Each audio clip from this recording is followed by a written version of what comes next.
जे बोली है भसान में कदे हम के समसान में के स्थान में बेर भइल बड़ी चालू कर जनरेटर तेज के भइल बजावे ऑपरेटर रे रे यारवा बेर भइल बड़ी चालू कर जनरेटर तेज के भइल बजावे ऑपरेटर लगे ननी समीठा पान में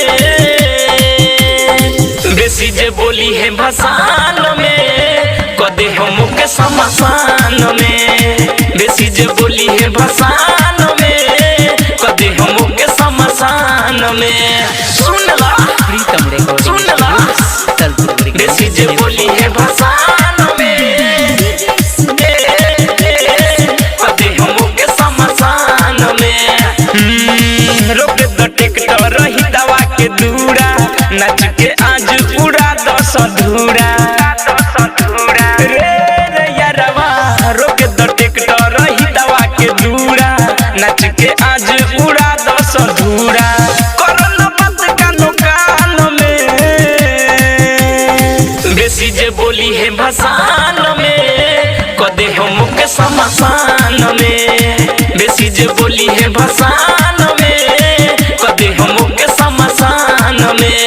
सुनला सुनला बेसी जे बोली है भसान में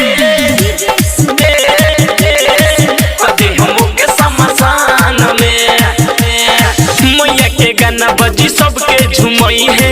ऐसन दिन फेर साल बाद आई है रे रे यारवा मैया के गाना बजी सबके झुमई है